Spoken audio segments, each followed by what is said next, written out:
La Russie a décidé, face aux déclarations provocatrices et incitant alors les membres de l'OTAN à envoyer des troupes en Ukraine, la Russie a décidé et a ordonné à l'armée russe de procéder aux exercices militaires incluant les armes nucléaires tactiques russes.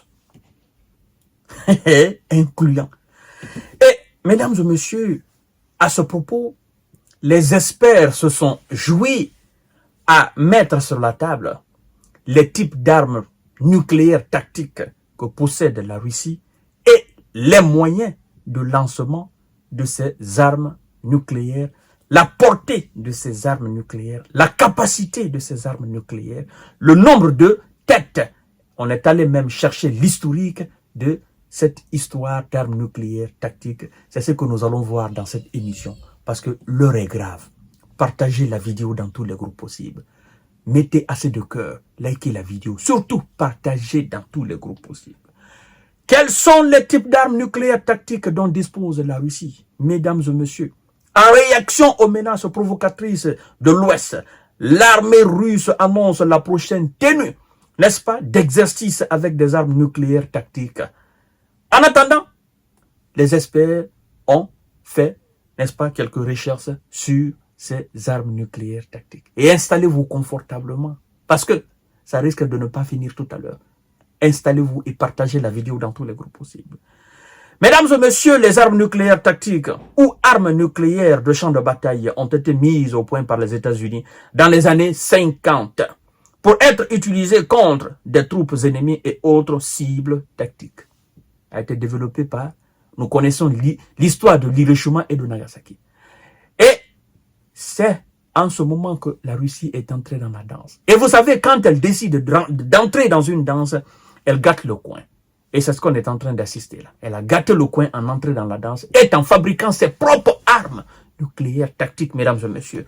L'URSS a développé ses propres armes de cette catégorie dont beaucoup ont été standardisés avec des systèmes d'armes conventionnels. La puissance explosive des armes nucléaires tactiques modernes va de 50 kilotonnes pour comparer la bombe nucléaire américaine larguée en Hiroshima en 1945 avait une puissance d'environ 15 kilotonnes. La puissance actuelle est part de 50 kilotonnes. Et vous imaginez, dans 50, il y a combien de fois 15? Et ce qui a été largué en Hiroshima et en Nagasaki, on dit que c'était 15 kilotonnes, mesdames et messieurs. Aujourd'hui, ça commence par 50 kilotonnes et ça monte. C'est pourquoi on ne doit pas jouer à cette histoire-là. C'est pourquoi je dis les Américains et les Otaniens, ils ont très mal fait de titiller la Russie. Parce que la finalité de tout ça là, c'est quoi? Soit c'est d'entraîner les soldats de l'OTAN face à la Russie, et ça va finir par la destruction totale. Parce que, écoutez, l'arme nucléaire, c'est quoi? C'est lui qui tire le premier et le vainqueur. C'est tout. Mesdames et messieurs, partagez la vidéo dans tous les groupes possibles. Alors, combien de têtes, n'est-ce pas, d'ogives tactiques possède la Russie? Partagez la vidéo, c'est ce que nous allons voir dans cette vidéo-là. La taille de l'arsenal d'armes nucléaires russes est tenue secrète, mais d'après la Fédération des scientifiques américains, il comprendrait entre 1000 et 2000 ogives contre 22 000 en 1991. C'est-à-dire qu'ils ont réduit. En 1991, c'était à 22 000. Alors, est-ce qu'on peut se fier même à l'explication de ces scientifiques-là sur le nombre? Je dirais non, parce que la Russie a compris que son respect, le respect qu'on la doit, ce respect est forcément lié au nombre de têtes d'ogives nucléaires, mesdames et messieurs. Alors, partagez la vidéo dans tous les groupes possibles. On nous parle des moyens, n'est-ce pas? Les moyens dont dispose la Russie pour utiliser ses armes nucléaires tactiques. Et c'est ça la chose la plus importante, mesdames et messieurs. Elle dispose d'un éventail de moyens pour transporter, n'est-ce pas, ces armes tactiques nucléaires. Écoutez très bien. Le système Iskander-M basé au sol, n'est-ce pas, missile de croisière calibre et KH-59, lancé depuis un navire ou en avion. Missiles et bombes non guidés lancés à partir d'un avion, n'est-ce pas, de guerre, notamment les Sukhoi 34, n'est-ce pas, les TU-142, les TU-22M, 3, les Sukhoi 24, les Sukhoi 25, les MiG 31K et les Sukhoi 57. Donc, éventail de moyens pour larguer, n'est-ce pas? Larguer naturellement, c'est machin, c'est machin de destruction, ces armes nucléaires tactiques, mesdames et messieurs. Alors, les sous-marins lanceurs de missiles de croisière de la classe Yasen peuvent théoriquement transporter des armes nucléaires. Ils ont tout, mesdames et messieurs. Des armes nucléaires tactiques plus petites peuvent être tirées par des obusiers russes standards de 152 mm tels que le Mista S-B, Akatia et le Gyatsen S. Chères dames, chers messieurs, chères demoiselles, il y en a trop.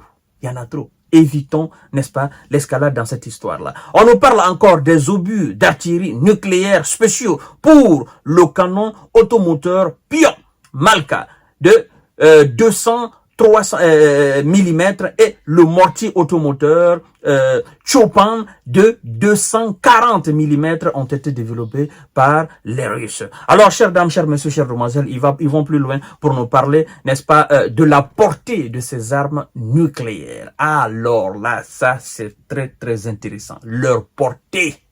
Parce que, je vous ai dit la fois dernière, que la cible de la Russie, c'est pas la France, c'est pas les pays européens. La Russie, tout ce qu'elle fabrique en termes d'armes nucléaires, n'est-ce pas, avec une portée immense, et c'est pour atteindre les 8A. Point barre.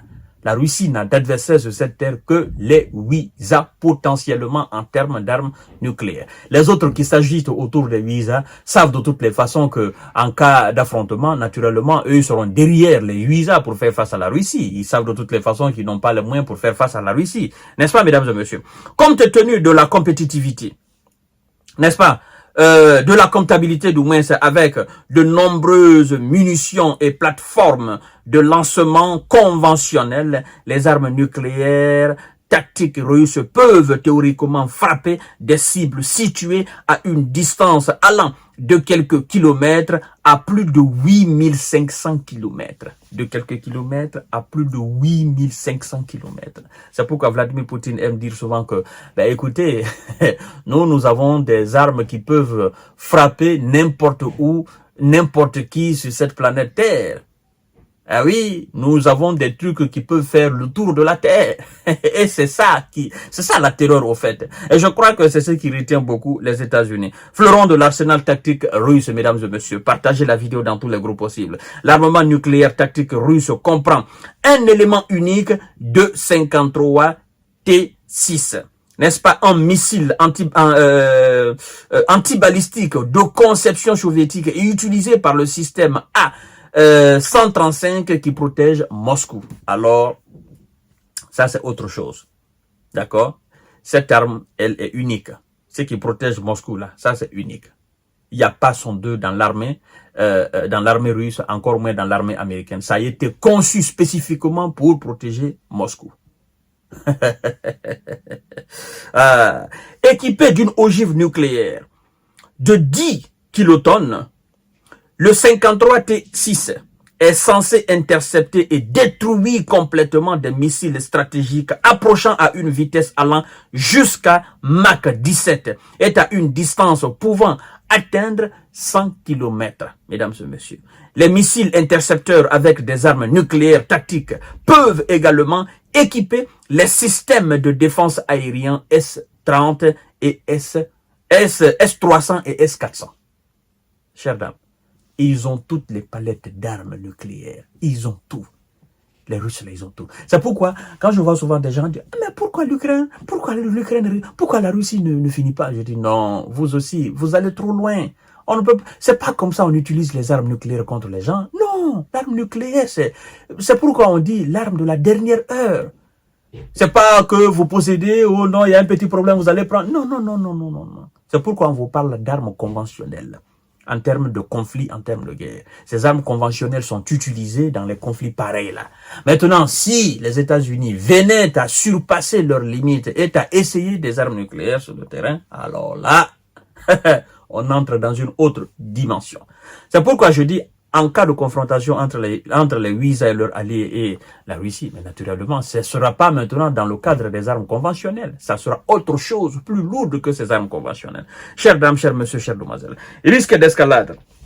Entre de mauvaises mains, les armes nucléaires peuvent présenter un risque d'escalade stratégique car leur puissance n'est pas suffisamment élevée pour avoir des conséquences mondiales, ce qui limite théoriquement leur utilisation. Contrairement aux USA qui autorisent l'utilisation des armes nucléaires à titre préventif, la Russie a mis en place des restrictions strictes à l'égard de son arsenal nucléaire, y compris les armes stratégiques. Leur usage est conditionné aux attaques ennemies impliquant des armes de destruction massive ou à une agression conventionnelle, n'est-ce pas, si grave qu'elle met en péril l'existence de la Russie. Alors, ça c'est très important. C'est très important. C'est deux choses très importantes à savoir. Contrairement aux USA qui utilisent l'arme nucléaire dans le cadre de, n'est-ce pas, de dissuader les gens, la Russie, elle n'est pas dans cette catégorie-là. Vous comprenez? La Russie, elle utilisera uniquement l'arme nucléaire contre n'importe qui aura tenté de détruire la Russie, qui aura tenté d'attaquer la Russie. C'est ça, au fait. L'existence de la Russie menacée, vous aurez affaire avec des armes de la dernière heure russe. Ça veut dire quoi? Ça veut dire tout simplement que jusqu'à présent, on n'est pas dans ce cadre figure. L'existence de la Russie, le territoire russe, n'est pas encore vraiment menacé par les Otaniens. Même s'ils sont autour, même s'ils ont l'envie, même s'ils sont en train d'étudier toute éventualité, mais les Russes les tiennent à l'œil. Parce que comme je vous ai dit, l'arme nucléaire, c'est une question de première personne tirée. C'est lui qui entre dans la danse la première fois. Si vous échouez, vous êtes mort. C'est fini. Si vous échouez votre tir, vous êtes mort. Parce que c'est lui en face de vous, ben écoutez, lui va entrer dans la danse et la précision de ses armes sont d'une précision faramineuse au fait. Ça détruit. Mesdames et messieurs, voilà un peu.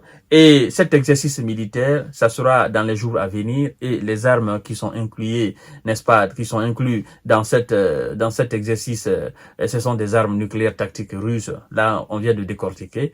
Et ça veut dire que, voilà, nous sommes à quelques microns au fait de cette histoire-là. Donc, faisons très attention. Partagez la vidéo dans tous les groupes possibles. Abonnez-vous sur cette page, activez la cloche de notification pour ne plus rater mes vidéos. Merci beaucoup et à tout à l'heure pour notre série d'informations de décortiquer.